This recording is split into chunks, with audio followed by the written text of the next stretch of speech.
The sky did not fall that day. It was torn open, not by nature, not by accident, but by design.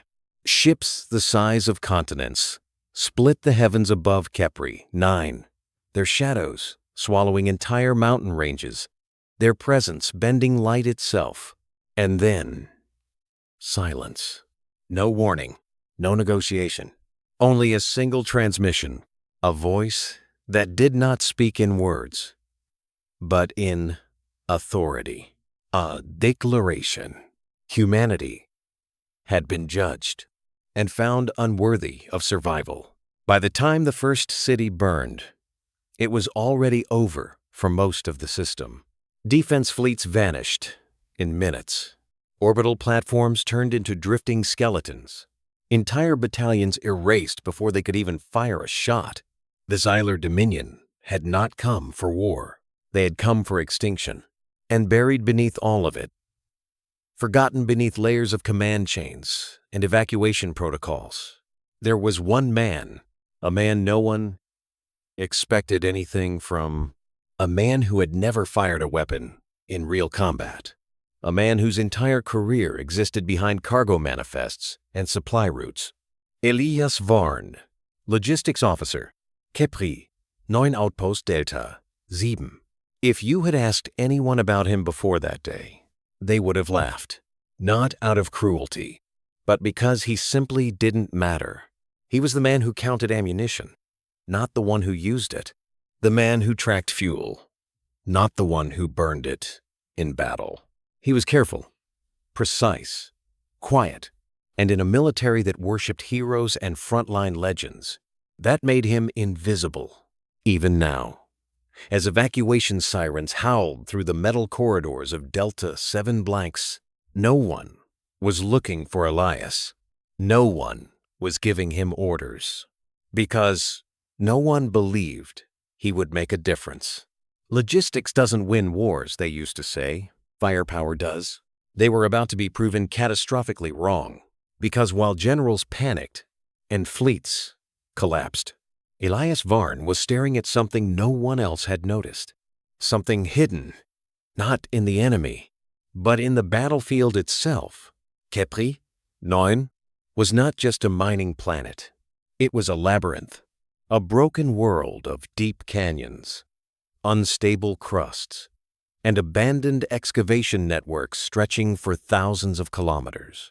Most commanders saw it as a liability, a place too chaotic to defend. But Elias saw something else. He saw choke points. He saw signal interference zones. He saw natural traps waiting to be awakened. And for the first time in his life, the man who had always been overlooked, underestimated, dismissed, realized something terrifying. They didn't need to win the war. They just needed to make the enemy bleed. Because if there was one thing Elias understood better than anyone, it was supply chains, flow, dependency, and failure. And every empire, no matter how powerful, had something it could not function without. Elias Varn had to find it. And when he did, he wouldn't fight the Zylar Dominion like a soldier. He would dismantle them, piece by piece, even if it meant becoming something far more dangerous than a soldier. Something the enemy had never encountered before. A human who refused to lose. This was the story of how a forgotten logistics officer turned an entire alien invasion into a nightmare, and how the Zylar King himself would come to regret ever stepping foot on human soil. Because the war didn't change when humanity fought back. It changed when Elias Varn started thinking, and by the time the enemy realized their mistake, it was already too late. The order didn't come with urgency. It didn't come with importance. It came quietly, buried beneath evacuation logs and retreat protocols. A simple line in a system already collapsing under pressure. Outpost Delta, 7. Hold position until extraction window expires. Everyone knew what that meant. It wasn't a defense order. It wasn't even a delay tactic. It was abandonment. By the time Elias Varn read it, most of the transport ships were already gone. The hangar bays that once echoed with movement now stood hollow, cold, empty, like a place that had already accepted its fate. A few soldiers remained, not the elite, not the decorated, just the ones who hadn't made it onto the evacuation lists in time, injured, exhausted, or simply forgotten. They didn't look at Elias for leadership. They barely looked at him at all. Why would they? He wasn't a commander. He wasn't even combat personnel. "Great, we're being babysat by a cargo clerk," one of them muttered under his breath. Another gave a dry laugh. Maybe he'll throw boxes at the aliens. Elias didn't respond. Not because he didn't hear them, but because he had already moved past it. He was looking at the planetary map, not the surface, but beneath it. Layers of excavation, tunnels, energy conduit, collapsed shafts, and something else, something irregular. At first, it didn't make sense. The Zylar Dominion moved with terrifying precision, every strike coordinated, every advance synchronized. Too synchronized. Entire cities fell in perfect sequence. Orbital strikes landing with mathematical accuracy. Ground forces arriving at exactly the right moment. Like a single organism moving across the planet. That wasn't just discipline. That was dependence. Elias leaned closer to the display, zooming in on signal patterns collected from scattered sensor arrays. What little data hadn't been destroyed? And there it was. Faint, but consistent. A pattern, a rhythm. The Zylar forces weren't just communicating. They were being guided. Centralized command, Elias whispered. Not as a guess, but as a realization. That was their strength and their weakness. Because if every unit relied on a singular command structure, if every movement required synchronization, then what would happen? If that connection was broken, the thought didn't feel heroic. It didn't feel bold. It felt dangerous, unstable, like stepping onto a surface that might collapse beneath him. He pulled up geological scans of Kepri 9, cross-referencing them with signal interference data. And suddenly, the planet transformed. Those deep canyons, they weren't just terrain. They were barriers, natural disruptors of long-range communication. The abandoned mining tunnels, they weren't useless ruins. They were shields, dense enough to distort transmission frequencies, and the unstable energy cores buried beneath the surface. They weren't hazards. They were weapons. Elias exhaled slowly, not in fear, but in clarity. "They can't fight blind," he said quietly. For the first time, he wasn't thinking like a logistics officer. He wasn't tracking supplies or calculating fuel consumption. He was mapping control, flow, dependency. If the Zylar Dominion lost synchronization, even for a few seconds, their perfect war machine would fracture, and fractures could be exploited. Behind him, one of the soldiers scoffed. "You still staring at maps? We're dead in a few hours." Elias turned slightly. Not defensive, not angry, just certain. "No," he said, calm, measured. "We're not." The room fell silent. Not because they believed him, but because of how he said it. There was no panic in his voice, no desperation, just quiet conviction. "What exactly is your plan, clerk?" another soldier asked, half mocking, half curious. Elias looked back at the map, at the canyons, the tunnels, the fault lines, and then he said something that none of them expected. "We're not going to fight them head on. Oppose it. We're going to make them lose control." Confusion spread across their faces. "That's your strategy?" someone said. "In case you haven't noticed, they're wiping out entire fleets." Elias nodded slightly. "I've noticed." He tapped the display, bringing up the signal pattern again. "They don't operate like us. They don't improvise. They don't adapt in chaos. They execute." Another pause. And execution requires direction. The soldiers exchanged glances, uncertain, skeptical, but listening. Elias zoomed further into the canyon networks, highlighting specific zones. Here, here, and here. Signal interference spikes. Natural disruptions in their command frequencies. If we draw them into these almanatic, he stopped himself. Then, corrected quietly.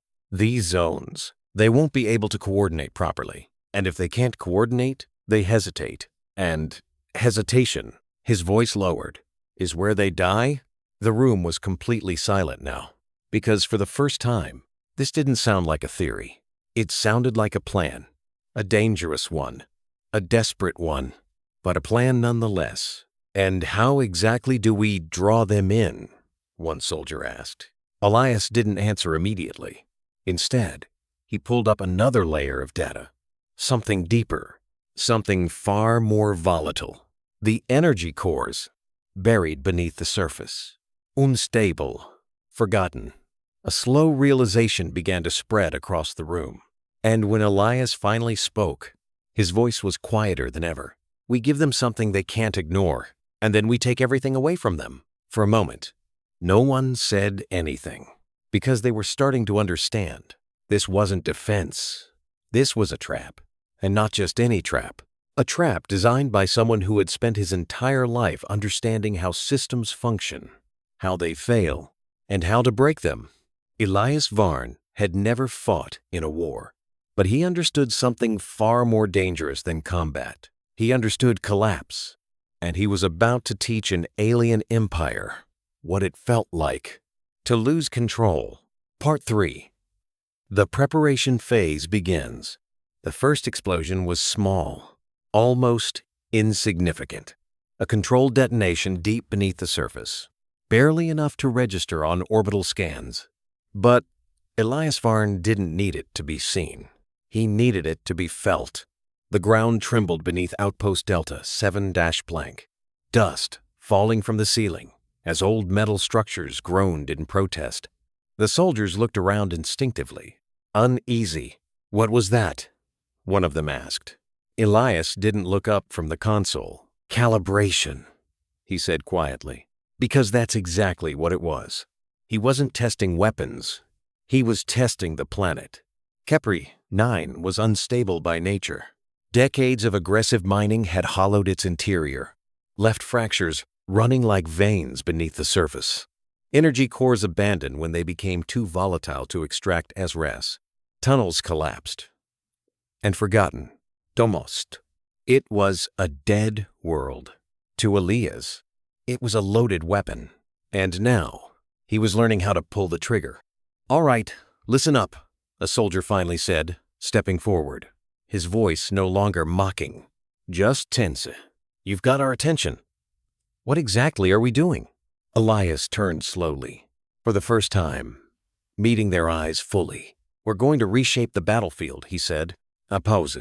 No one laughed this time, because something had changed. It wasn't just the situation. It was him. The quiet logistics officer who once blended into the background was now speaking like someone who could already see the outcome, and that was far more unsettling than confidence. It was certainty. Within the hour, Delta Su transformed, not into a fortress, but into a control center. Elias divided the remaining soldiers into small teams, not based on rank, but based on skill. Precision shooters, engineers, drone operators. No wasted movement, no unnecessary orders. Every instruction had purpose. You take 2 charges and head into Tunnel Sector 4. Place them along the support beams. Not enough to collapse it immediately. Just weaken it. You reroute power from the auxiliary grid. I want those abandoned cores online. Unstable is fine. Unstable is good. And you, drones only. No direct engagement. I want eyes everywhere." The soldiers moved, not because they fully believed, but because there was no alternative. And because, whether they admitted it or not, his plan made sense. Hours passed, then more. The sun dipped below the jagged horizon of Kepri 9, darkness swallowing the canyon networks. But beneath that darkness, The planet was changing. Explosives planted in precise locations. Not random. Never random. Each one calculated. Each one part of a larger chain reaction. Elias wasn't building a battlefield. He was building a sequence. A domino effect of destruction. Waiting for the right moment. He marked choke points. Narrow canyon passages where enemy forces would be forced to compress. He rigged tunnel entrances so they could collapse at will. Sealing pathways, dividing units. He overloaded dormant energy cores, turning them into delayed detonations capable of ripping through entire sections of terrain. And most importantly, he mapped the interference zones, areas where the Zylar signal weakened, where their perfect coordination would begin to fracture. That was where the real battle would happen. Not at the perimeter, not at the outpost, but deep inside the maze, where control would slip from their grasp. One of the soldiers approached him again, this time not with doubt, but with concern. "You're not just planning to slow them down, are you?" Elias paused, just for a moment, then shook his head. "No," he said, "a beat. I'm planning to isolate them." The soldier frowned. "Isolate? What exactly?" Elias looked back at the map, at the advancing signals of Zylar forces moving across the planet. Relentless, precisi, unstoppable, for now. "Their units," he said, then quieter. "Eventually, their command." The implication hung in the air, heavy, unspoken, because if he was right, if their entire army depended on centralized control, then somewhere out there was something directing it all, something important enough, valuable enough, to break the war in a single moment. And Elias intended to find it. Outside, the wind howled through the canyon walls. Low, almost like a warning, because far above the planet, the Zylar fleet had begun its descent. Massive vessels cutting through the atmosphere, fire trailing behind them like falling stars. They weren't cautious. They weren't hesitant. Why would they be? They had never lost. Not like this. Not to a species they barely considered intelligent. And certainly not to a man they didn't even know existed. Back inside Delta 7, the final preparations were underway. Charges in position. Drones active. Energy cores unstable but holding. Each report came in one by one. And with each one, the plan became real. Not a theory. Not a desperate idea. A trap. Elias took a slow breath, looking at the map one last time. Every path, every detonation point, every weakness, all aligned. This wasn't about survival anymore. It was about control. And for the first time since the invasion began, control was shifting. "Get ready," Elias said quietly. The soldiers looked at him, no longer mocking, no longer doubting, waiting, because now they understood. They weren't defending the outpost. They were about to rewrite the battlefield. And somewhere in the sky above, the enemy was coming, exactly where Elias wanted them. They did not rush. They did not hesitate. They descended, like inevitability. The Zylar ships pierced the atmosphere in perfect formation. Their hulls, glowing as friction, burned across their surfaces. Long streaks of fire carving through the sky of Kepri 9. From the ground, it looked like the stars themselves were falling. No chaos, no deviation, only precision. "They're here," one of the soldiers whispered. Not in fear alone, but in disbelief, because even after everything, after the destruction of entire systems, after watching fleets vanish like sparks in a storm, seeing them arrive like this still didn't feel real. Elias Varn stood at the observation console, unmoving, watching, measuring. "Not yet," he said quietly. The first wave didn't strike Delta 7, just as he predicted. Instead, they spread outward, landing across the canyon networks, deploying ground units in calculated intervals.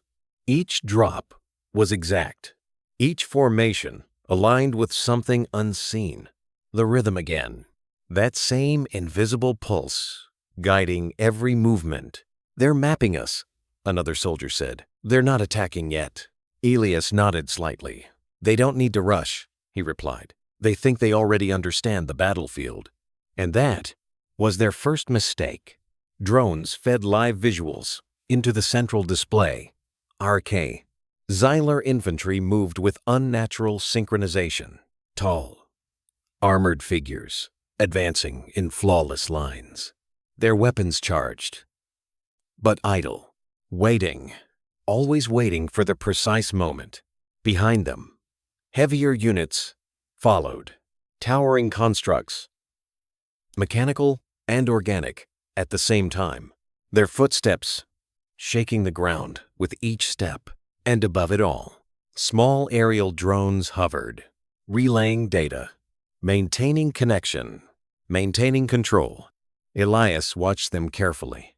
Not the soldiers, not the machines, the signals, lines of data flickering across his screen. Each unit a node, each movement part of a larger system. "They're tighter than I thought," he murmured. "What does that mean?" someone asked. "It means," Elias said slowly, "that when they break, a pause, they'll break hard." The room fell silent.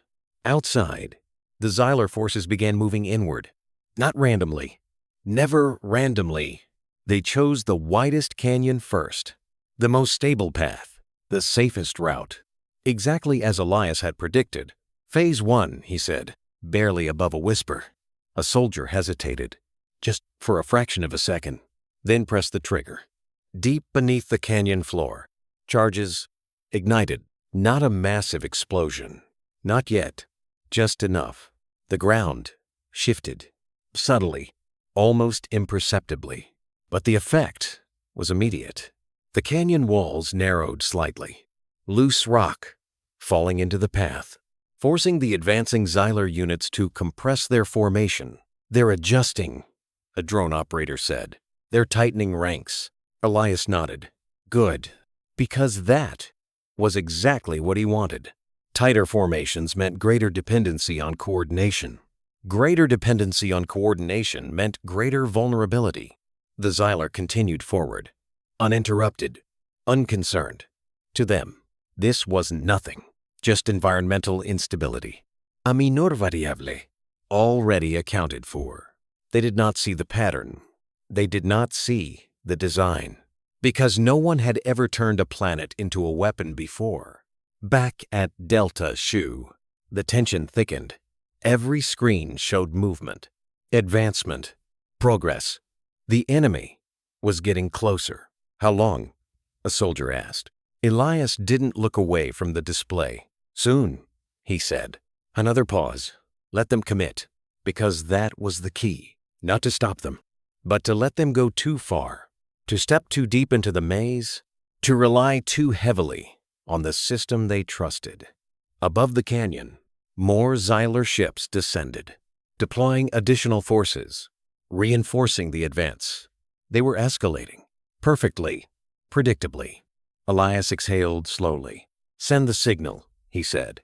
A drone operator tapped the console. Moments later, a faint transmission echoed across the battlefield. "Uman. Weak, deliberately exposed." A false distress beacon, coordinates broadcasting from deep within the canyon network, right at the heart of the interference zones. For a moment, nothing happened. Then, the Zylar formation shifted. Subtle, precise, but unmistakable. "They took the bait," the soldier whispered. Elias's eyes didn't move. "Of course they did," he said. Because to an empire that had never been challenged, the idea of a trap didn't exist. To them, this was simply another target, another pocket of resistance to erase. And so, they moved deeper, further into the canyons, further into the fractures, further into the places where their perfect signal would begin to falter. And still, they did not hesitate, because they had never needed to. Back in the command room, a quiet realization settled over everyone. This was it. There would be no retreat. No second chance. Either the plan worked, or they would be erased, like everything else. Elias finally spoke again. Get ready for phase 2. His voice was calm, but there was something beneath it now. Something heavier. Because the next step was where the real risk began. Outside, the wind howled louder, carrying dust and ash through the canyon corridors, and far below the surface, the unstable energy cores hummed quietly, waiting, because the enemy had arrived, exactly where they were meant to be. And now, there was no turning back. For a moment, everything looked normal. The Zylar forces advanced deeper into the canyon network, their formations still precise, their movements still synchronized. If someone had walked into the command room at that exact second, they would have thought nothing had changed. But Elias Varn knew better, because he wasn't watching the soldiers. He was watching the signal. Now, he said softly, a single command, and beneath the surface of Kepri, 9, the planet answered. The first energy core detonated. This time, it wasn't subtle. The ground erupted, a deep, violent shockwave tearing through layers of rock. The canyon floor split open, as a surge of raw energy burst upward like a volcanic explosion. The sky lit up in blinding white, and then the silence broke. What the hell was that? A soldier shouted. But Elias was already moving. His eyes locked on the data stream flooding across the screen. Watch them, he said. And then it happened. For the first time since the invasion began, the Zylar formation hesitated, just for a fraction of a second. But it was there. They slowed down. The drone operator whispered. No, Elias said, his voice tightening slightly. They lost alignment. On the display, the perfect rhythm shattered. Units that once moved as one now staggered. Commands delayed. Movements slightly out of sync. Even the smallest fracture was catastrophic. Second detonation. Now, another explosion. Deeper this time. A chain reaction rippled through the canyon walls. Rocks collapsed inward. Dust clouds surged like tidal waves. And just like that, the battlefield changed. Paths narrowed. Visibility dropped. Communication lines strained. They're trying to recalibrate, someone said. Elias leaned closer, studying the signal patterns. They can't, he replied, because now they were inside the interference zones. The deeper they moved, the weaker their connection became. And without that connection, their advantage began to disappear. Outside, the Zylar forces adjusted, but not fast enough. Some units pushed forward, others held position. A delay, a conflict, confusion. They're splitting, a soldier said. Elias nodded. Good. Tiny fractures, but in a system built on perfection, because divided forces were vulnerable forces. And vulnerability was something the Zylar Dominion had never experienced before. Collapse Sector 3, Elias ordered. A soldier hesitated. Just for a breath. That'll trap half of them inside. I know, Elias said. No hesitation. No doubt. Do it. The trigger was pressed. The canyon wall gave way. Thousands of tons of rock crashed down, sealing the passage completely. On the display, the effect was immediate. Zylar units on one side continued forward, unaware. Units on the other side stopped, cut off, disconnected. They don't even know they've been separated, the drone operator said. Elias exhaled slowly. They will, because the next phase wasn't about confusion. It was about pressure. Activate the drones, he said. Small human reconnaissance units, previously hidden among the canyon walls, came alive. Not to attack, but to provoke. They darted through the dust clouds, firing sporadically, creating noise, movement, targets. The Zylar responded immediately, but not together. Some units fired, others didn't. Some advanced, others hesitated. The fractures were growing. They're reacting independently, a soldier said.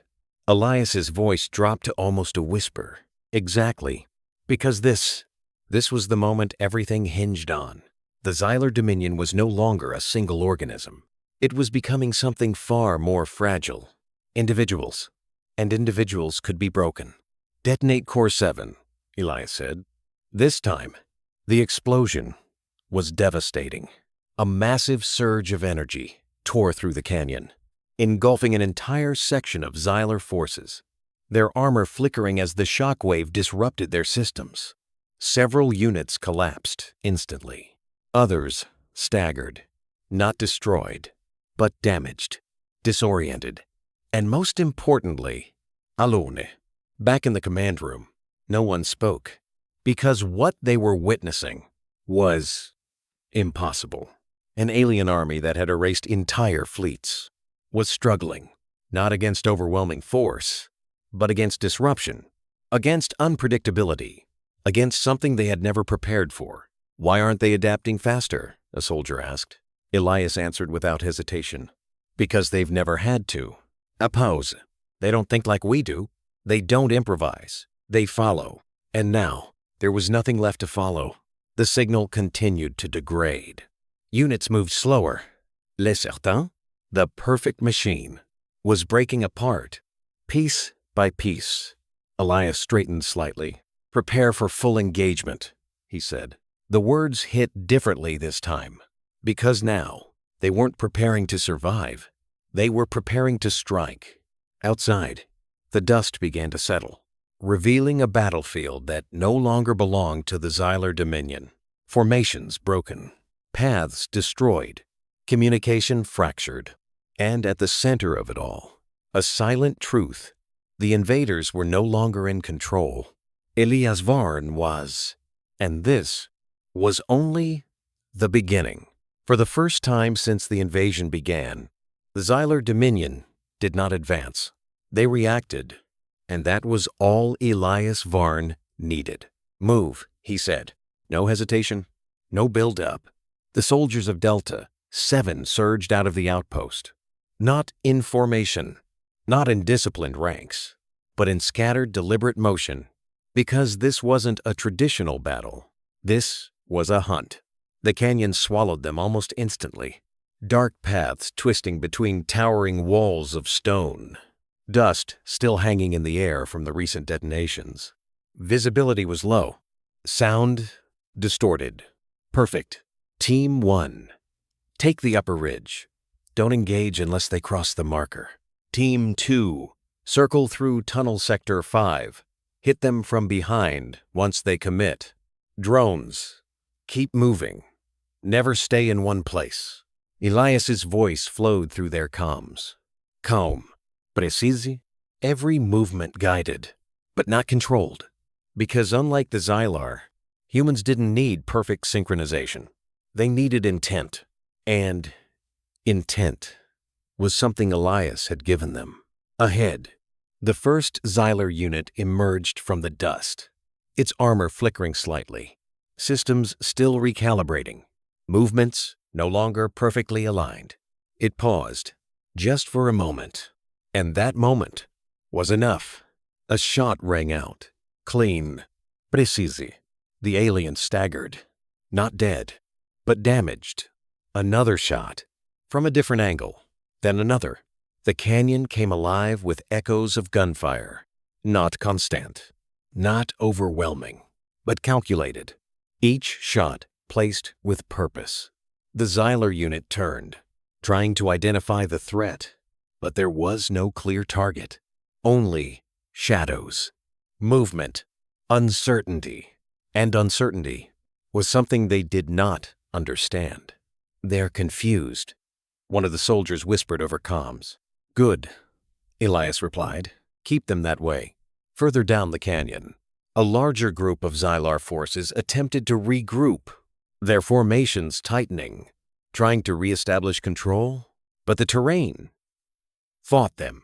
Narrow pathways forced them closer together, restricted their movement, and above them, hidden among the jagged cliffs, human snipers waited.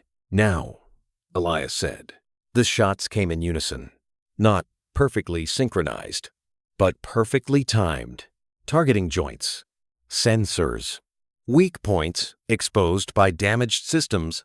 On HFY, the towering figures faltered. Some collapsed. Others fired wildly into the canyon walls, hitting nothing, because there was nothing to hit. No clear enemy, no formation to engage, only chaos. And chaos belonged to humanity. "They're trying to retreat," a drone operator reported. Elias's response was immediate. Collapse the rear path. Charges detonated behind them, sealing the exit. Rock and debris crashing down, cutting off any escape. Now, the Zylar forces were trapped, not surrounded by an army, but by a battlefield that no longer obeyed them. "Push them forward," Elias ordered. "Don't let them stabilize." The soldiers moved again, closing distance, firing from new angles, never staying still, never predictable. The Zylar attempted to respond, but their movements lagged, commands delayed, coordination failing. What was once a flawless war machine was now struggling to process a reality it had never encountered. Uncontrolled variables, human variables, deeper within the canyon network. The heaviest Zylar units finally entered the field. Massive constructs, their presence shaking the ground. Weapons charging with a low, ominous hum. For a moment, even the human advance slowed, because these were different, stronger, more resilient.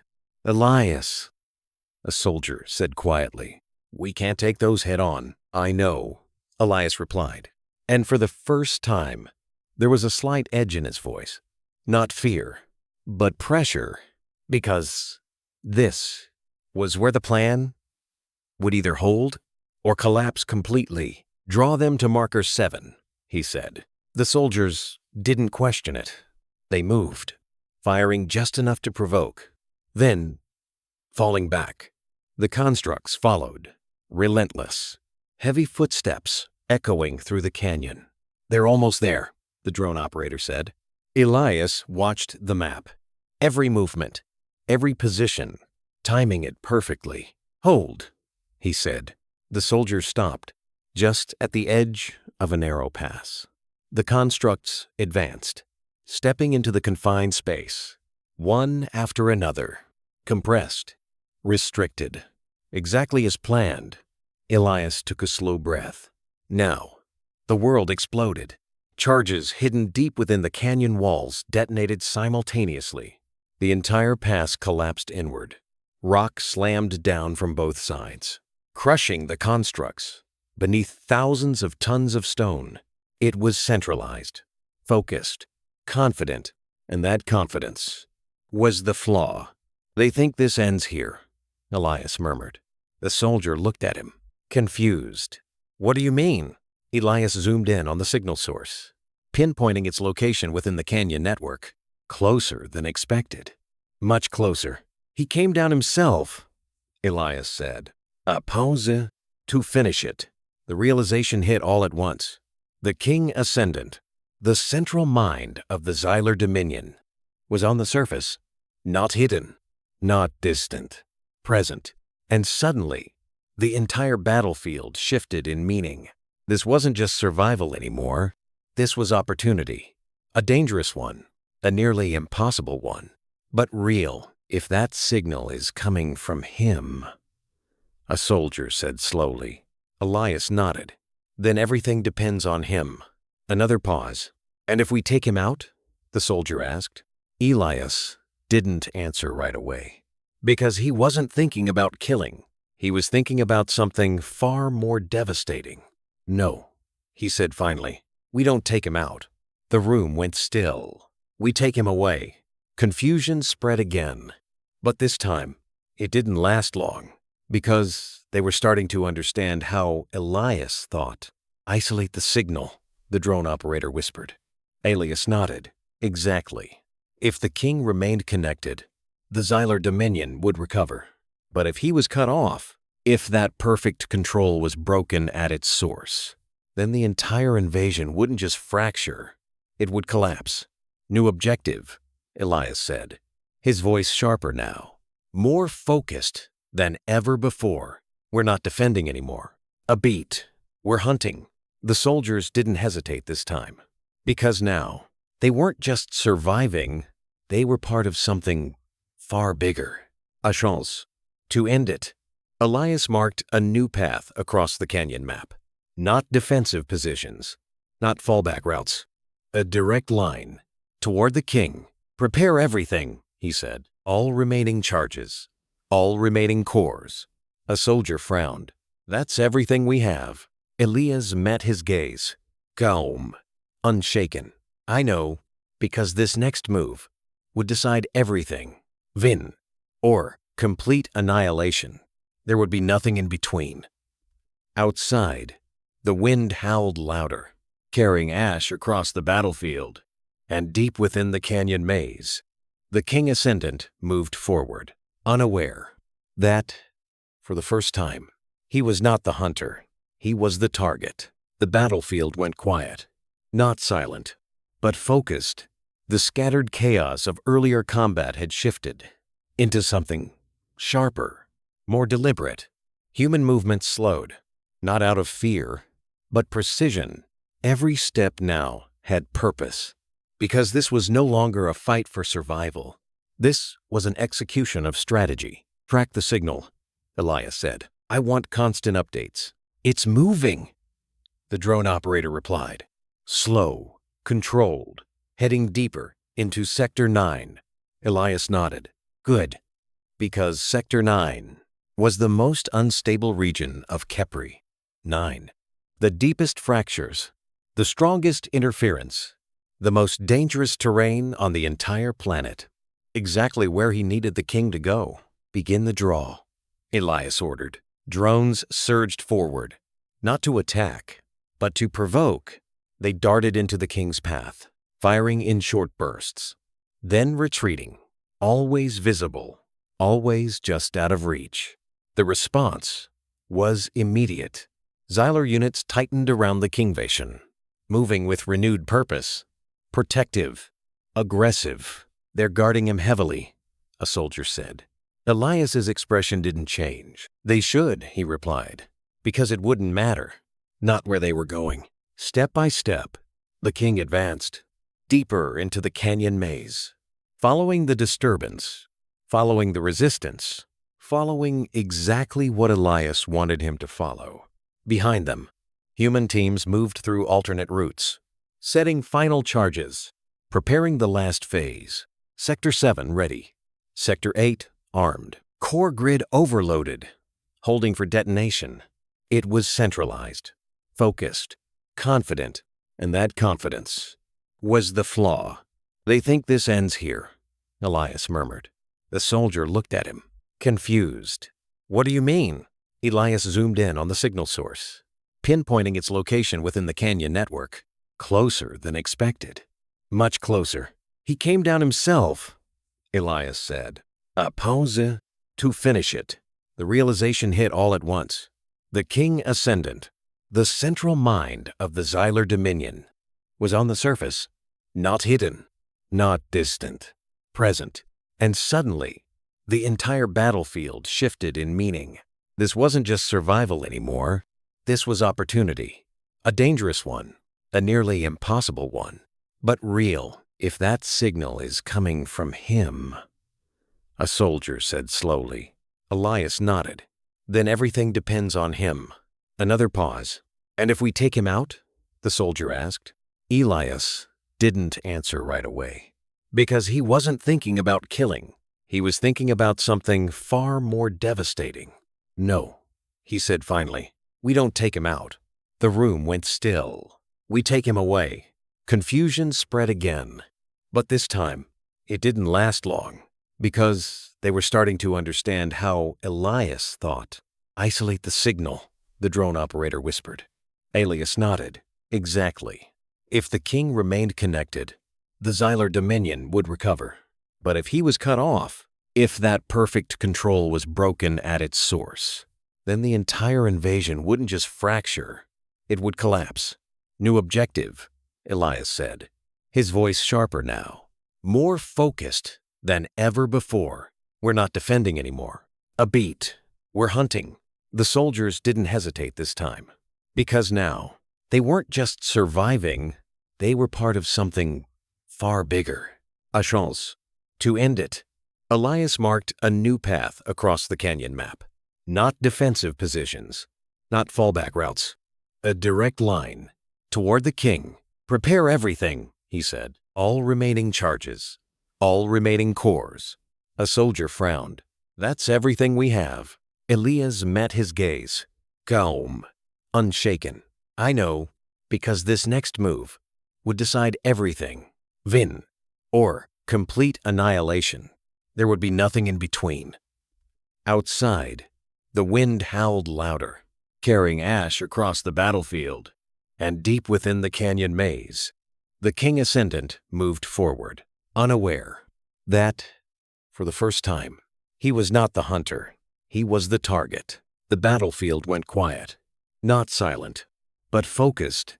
The scattered chaos of earlier combat had shifted into something sharper, more deliberate.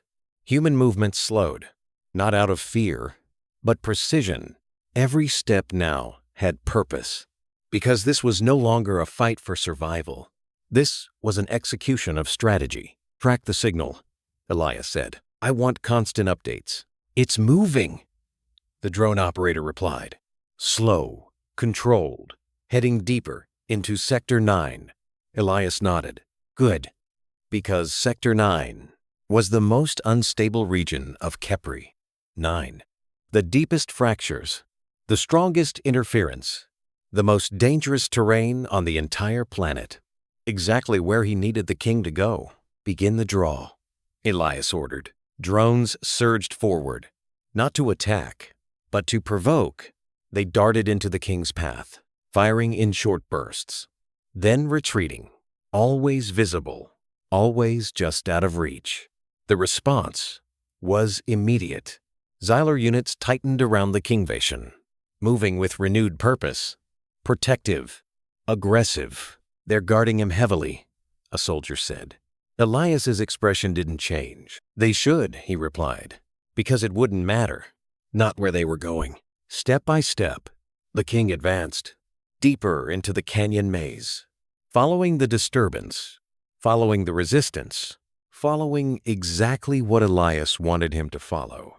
Behind them, human teams moved through alternate routes, setting final charges, preparing the last phase. Sector 7 ready.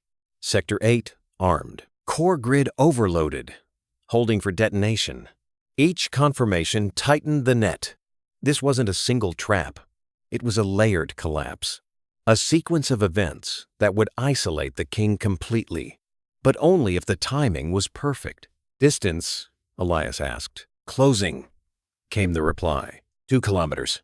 1.5. Elias watched the signal carefully. It was still strong, still stable, still connected. Closer, he murmured. Let him commit. Because once it started, there would be no adjustment, no second chance. The king moved forward again, unstoppable, unquestioning, because nothing had ever forced him to question before. And that arrogance was carrying him exactly where Elias needed him. Now entering Sector 9, the drone operator said. Elias's hand hovered over the command console. Every charge, every core, every collapse point, all waiting, all connected. This was it. Final positions, he said. The soldiers took their places, hidden within the canyon walls, weapons ready, not to fight an army, but to witness something far greater. Signal stability? Elias asked. A pause. Then, dropping slightly, Elias exhaled slowly, because it had begun. The interference was working. The king's control was weakening. Not enough to break, but enough to strain. Enough to create a gap. And that gap was all Elias needed. Wait, he said. Another second passed. Then another. The signal flickered. Just slightly. Now, the command echoed like a final verdict, and the planet responded. Explosions erupted across Sector 9. Not one, not two, dozens. The ground tore itself apart. Canyon walls collapsing inward. Tunnels imploding. Energy cores detonating in a chain reaction of raw destruction. The entire sector became a storm of fire and stone. Zylar units were crushed, buried, separated instantly. And at the center of it all, the king, cut off. His signal spiked violently, then faltered. For the first time, the perfect control shattered. Across the battlefield, Zylar forces froze. Movements stuttering. Commands collapsing into silence. They lost it, the drone operator whispered. They actually lost it. Elias didn't celebrate, didn't move, because this wasn't the end. This was the moment everything became real. Because now, for the first time, the King Ascendant was alone. And somewhere within the collapsing canyon, Elias Varn stepped forward. Not as a logistics officer, not as a forgotten man, but as the one who had just broken an empire, and he wasn't done yet. The dust did not settle. It lingered, thick, suffocating, alive with the echoes of what had just happened. Sector 9 was no longer a battlefield. It was a grave. Collapsed canyon walls twisted into unnatural shapes. Fractured earth glowing faintly from ruptured energy cores. The air itself humming with unstable residue. And in the center of it all, a signal, flickering, struggling, alone. Location confirmed, the drone operator whispered, his voice almost afraid to break the moment. Elias Varn didn't respond. He was already moving, step by step, descending into the shattered remains of the canyon. His weapon steady, but not raised. Because this wasn't about firepower anymore. This was something else. Behind him, a small team followed, not speaking, not questioning. They had come this far. They knew what this meant. Every step forward felt heavier, not because of fear, but because of understanding. The entire war, everything that had been lost, every world burned, every fleet destroyed. It all led here, to this moment. The signal grew stronger as they approached. Not stable, but concentrated, like something trying to reassemble itself. Then, through the dust, they saw it. Not a towering construct, not an overwhelming force, but a figure, kneeling, partially buried beneath fractured stone. The King Ascendant. For the first time, he looked small. Not in size, but in presence. The aura of absolute control, gone, replaced by something unfamiliar. Isolation. The soldiers raised their weapons instinctively. Elias didn't. He stepped closer, slow, deliberate. The king's head lifted slightly. No visible eyes, no recognizable face. And yet, it was looking directly at him. A pulse of energy flickered around its form. Weak, unstable, trying to reconnect, trying to reassert control. Elias stopped a few meters away. For a moment, neither of them moved, because this was something no one had ever seen before. A human, standing before the central mind of an alien empire, not as prey, but as the one in control. You. A distorted resonance filled the air. Not sound, not language, but meaning. Elias didn't flinch. You finally noticed, he said quietly. The king's signal pulsed violently. Interference. Disruption. Anomaly. The meaning fractured. Unstable. You are insignificant. Elias almost smiled. Yeah, he said softly. That's what everyone thought. Behind him, the soldiers shifted slightly, still aiming, still ready. But Elias raised a hand. Not yet. The king attempted to rise, energy flickering along its form. For a moment, it almost succeeded. Then the ground beneath it cracked again. Unstable, unforgiving. It faltered for the first time in its existence. The king ascendant struggled. Your system, Elias said calmly. It's impressive. A pause, but it has a problem. The king's signal surged again. Desperate now. Searching for connection, for control. You rely on it too much. Elias stepped closer, now standing directly in front of it. And when it breaks, he crouched slightly, meeting the entity at its level. You don't know what to do. Silence. Heavy. Unavoidable. Because it was true. The king was not built for chaos. It was built for control. And Elias had taken that away. The soldiers watched in disbelief, because this wasn't a battle. This was something else entirely, a shift in power they had never imagined possible. The king pulsed again, weak, fading. Terminate, the distorted meaning echoed, but there was no force behind it. No army, no command, just a broken signal. Elias stood slowly. No, he said. A pause. You don't get to end this. The soldiers looked at him, confused. What are you doing? One of them whispered. Elias didn't look back. Something they'll understand, he replied, because killing the king would end the battle, but it wouldn't end the war. The Zylar Dominion would recover, rebuild, return. But this would be different. Secure it, Elias ordered. The soldiers hesitated, then moved.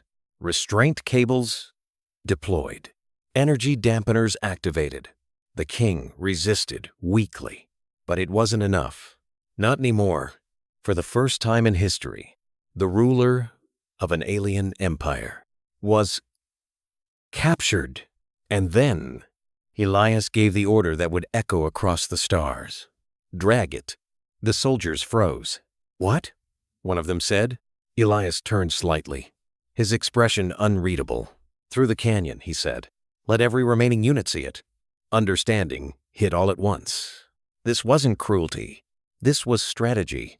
Because the Zylar Dominion didn't just fight with power, they fought with certainty, with belief in their own superiority.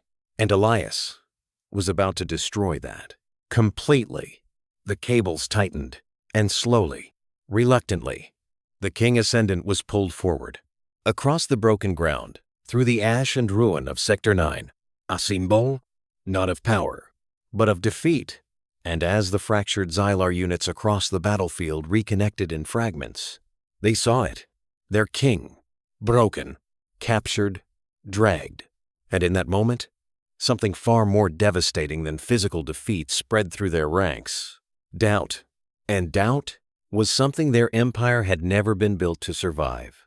The fighting didn't end all at once. It unraveled, like a system losing power, piece by piece. Across Kepri, Nove, Zylar units faltered. Some stood motionless, waiting for commands that never came. Others retreated, disorganized, uncertain. A few attempted to fight, but without coordination, without purpose. They were nothing like before. They're collapsing, the drone operator said quietly. Elias watched the feeds, every sector, every remaining signal. And for the first time since the invasion began, there was no pattern, no rhythm, no control. The Zylar Dominion had not just lost a battle. They had lost their foundation. Hours passed, then more. By the time human reinforcements finally arrived, there was nothing left to fight. Only remnants, scattered, broken. Kepri, 9 hotels, against an empire that had never been stopped. And at the center of it all, one man stood quietly, watching the aftermath. Elias Varn, the logistics officer no one remembered. Until now. They're asking for you, a soldier said, approaching slowly. Elias didn't turn. Who is? He asked. Command. High command, everyone. A pause? They want to know how you did it. Elias looked out across the shattered canyon. The traps, the destruction, the impossible turned real. I didn't, he said quietly. They did. The soldier frowned. Who? Elias gestured slightly toward the battlefield. Them, he said. The enemy. Confusion again. They built a system that couldn't fail. Elias continued, and that made it fragile. A long silence followed, because that truth was bigger than the battle, bigger than the victory. It was a lesson. War wasn't about strength. It wasn't about technology. It wasn't even about numbers. It was about understanding and the will to adapt when everything breaks. Days later, the footage spread across human space, across every surviving system. The image of the Zylar King dragged through the ashes of Kepri. 9. It became something more than a victory. It became a message. Humanity was not predictable, not controllable, not weak. And for the first time, the galaxy understood why humans were dangerous. Not because they were the strongest, but because they could turn anything, even a losing battle, into a weapon. Elias Varn never asked for recognition, never sought it, but it came anyway, not as celebration, but as respect, the kind earned in moments where everything should have been lost, but wasn't. And long after the war moved on, after new battles began, after new enemies emerged, one story remained, told in quiet voices, across ships, across stations, across distant worlds. The story of a man who was overlooked, who was underestimated, who was left behind, and who turned an entire alien invasion into a collapse. Not with strength, but with thought, with patience, with absolute unbreakable determination. Because in the end, the Zylar Dominion didn't lose when their armies fell. They lost the moment they faced a human who refused to fight the way they expected, and instead forced them to fight on human terms. And that was a war they were never prepared to win.